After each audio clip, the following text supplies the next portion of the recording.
Bonjour. Après la soirée qui nous a amenés avec Si Hassan, ça a été vraiment, ça nous a fait beaucoup de plaisir, mais quand même, on est aujourd'hui de bonne humeur, et c'est pour ça que je le remercie d'avoir invité l'association marocaine de neuropédiatrie pour qu'on puisse traiter ces 4 sujets, à savoir les 2 premières, et on passe du central vers le périphérique. Et pour traiter le syndrome de Guillain-Barré, attitude pratique. Avant de rentrer dans le vif du sujet, il y a une enquête, une série que nous avons menée au service, quand j'étais là au CHU, concernant 118 cas que nous avons colligés au niveau du service et au niveau du service de réanimation pédiatrique avec mon collègue Schlilok et avec l'aide statistique du service d'épidémiologie de la faculté de médecine de Casablanca. Ces 118 cas représentent 0,3% des admissions. C'est vraiment le bref, très résumé de cette série. Pour le service de réa, c'est 1,3% des admissions. L'âge moyen de nos patients est de 5 ans. Avec une prédominance masculine, 2 garçons pour une fille. L'hiver, c'est surtout la survenue des cas, c'est surtout dans 36% en hiver, avec une infection qui aurait précédé le syndrome 1 à 2 semaines auparavant, à type d'infection des voies aériennes supérieures dans 80% et de gastro-entérite dans 20%. À la phase d'état, nous avons noté 42% de tétraplégie, presque 60% de paraplégie avec aréflexie. Bien sûr, c'est une paralysie flasque.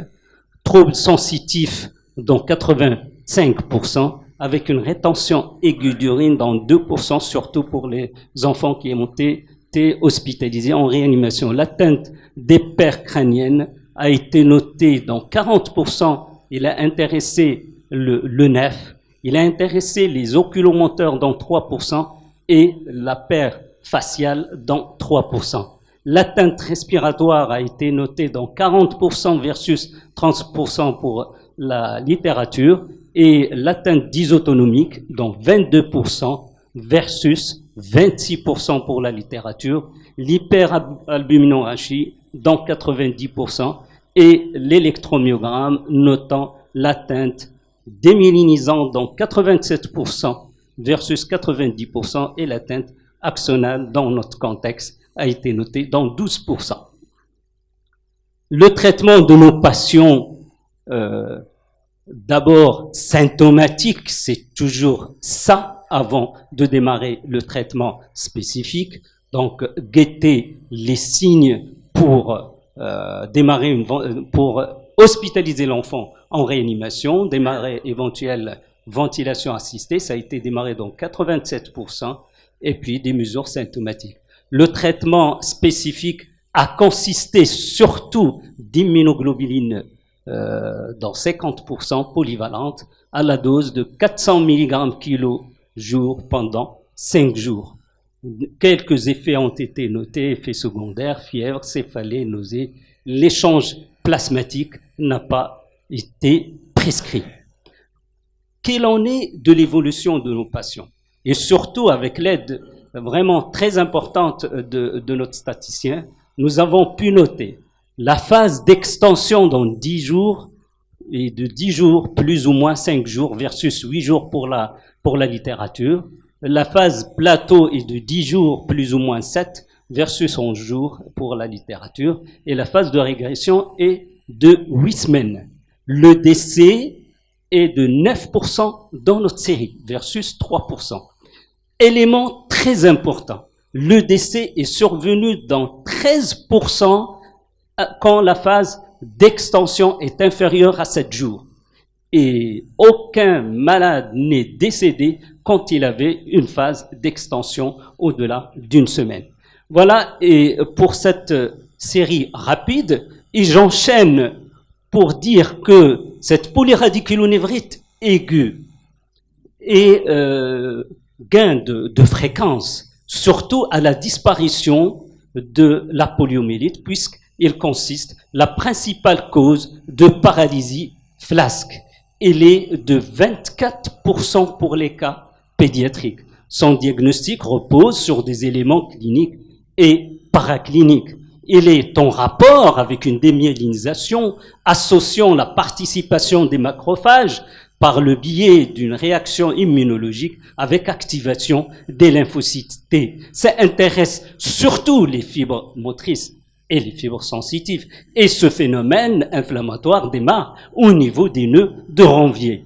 Ça a été démontré, l'infection déclenchante survenant 1 à 2 semaines auparavant, c'est surtout le Campylobacter jejuni et d'autres germes. Comment s'exprime ce syndrome? Il s'exprime chez tout enfant âgé de 5 à 10 ans, après un prodrome de 1 à 2 semaines. La phase d'extension va démarrer. Avant la phase d'extension, c'est surtout cet enfant qui présente des troubles de la marche. Vraiment, ça marche et ça chute. Et puis, par la suite, c'est la phase d'état, avec la phase d'extension qui, durant 8 jours, ce déficit qui est symétrique, qui est ascendant, qui est flasque, bien sûr, et qui est précédé par des troubles sensitifs à type d'hyperesthésie, myalgie, rachialgie. La phase 2 en plateau doit être vraiment la phase la plus importante de tout praticien, puisque nous devons guetter l'insuffisance respiratoire aiguë qui serait en rapport avec l'atteinte des muscles intercostaux, du diaphragme. Et là, c'est la sémiologie. Il faut qu'on inspecte cet enfant, qu'on le surveille. Ce contexte, c'est surtout ce déficit moteur proximal qui est bilatéral, symétrique, intéressant les 4 extrémités. L'atteinte des paires crâniennes peut survenir durant cette phase, et surtout l'atteinte du nef avec les troubles de déglutition. Les troubles, c'est une paralysie bien sûr flasque, aréflexive, osteo-tendineuse avec hypotonie, des troubles sensitifs surtout soit spontanés, soit provoqués à la pression des masses musculaires, et la dysautonomie, c'est vraiment très important à guetter, et on a parmi nous des collègues réanimateurs. Et donc la dysautonomie, surtout des troubles tensionnels, des troubles rythmiques, on peut aller de la tachycardie jusqu'à la bradycardie, voire arrêt cardiaque, l'hypersécrétion bronchique. Les signes négatifs qui peuvent nous conforter pour le diagnostic, c'est qu'il n'y a pas de signes centraux, qu'il n'y a pas de troubles sphinctériens pour éliminer une myélite aiguë transverse. Il n'y a pas d'amyotrophie ni de fasciculation pour éliminer l'atteinte de la corne antérieure motrice. Et puis la phase de récupération motrice se fait au sens inverse, donc de haut en bas, avec des séquelles motrices surtout distales dans 5 à 10%. Avant de vous évoquer le bilan ou le bilan qui va vous conforter pour le diagnostic du Guillain-Barré, il y a lieu d'évoquer les formes cliniques, parce que c'est surtout les formes cliniques qui nécessiteraient de ce bilan pour nous orienter mieux. Le syndrome de Miller-Fisher, associant et l'ataxie, l'ophtalmoplégie et bien sûr la réflexie. Les formes axonales, l'AMAN et l'AMSAN. Donc là, c'est des formes axonales motrices et sensitivomotrices, surtout la sensitivomotrice qui est de très mauvais pronostic, et surtout en rapport, dans presque 73%, en rapport avec le Campylobacter jejuni, qu'il faut toujours rechercher. Les formes motrices et sensitives pures sont de bons pronostics, et puis les formes pandysautonomiques qui sont de très mauvais pronostics. Le bilan, avant de faire l'APL, et ça c'est très important, avant de faire l'APL, au simple doute, il faut faire l'IRM médulaire pour éliminer une compression médulaire. La ponction lombaire, va montrer l'hyperalbuminorachie qui est en moyenne de 0,90 grammes par litre, sans cellularité. L'EMG sera fait pour noter la démyélinisation segmentaire et focale, avec une diminution de la vitesse de conduction nerveuse et avec un allongement des latences distales. À l'effort, nous aurons ce tracé neurogène. Qu'est-ce qu'il en est du traitement de ces enfants? C'est surtout, il faut, chaque fois qu'on est devant une paralysie flasque, il faut que cet enfant soit hospitalisé proche d'un service de réanimation pour assurer le nursing, kinésithérapie, bref, mais surtout, au moindre anomalie de la déglutition, de la respiration, moindre anomalie de la tension ou du rythme, il faut le confier aux collègues réanimateurs. Et arrêter l'alimentation orale, mettre une sonde nasogastrique, prévention de l'ulcère, aspiration nasopharyngée et kinésie respiratoire, le nursing kiné sera bien sûr fait, mais surtout le monitorage cardiaque. Qu'est-ce qu'il en est de traitements spécifiques? Là, vous voyez que dans la littérature, les échanges plasmatiques ne sont pas, sinon presque pas, prescrits chez l'enfant, parce que vu sa petite masse sanguine, ça c'est des choses qui sont connues. Il faut le prescrire avant 2 semaines d'évolution, à type d'immunoglobine polyvalente IV, comme ça a été prescrit dans notre série. Certains prescrivent 1 gramme par kilo par jour pendant 2 jours, mais ça augmenterait les effets secondaires.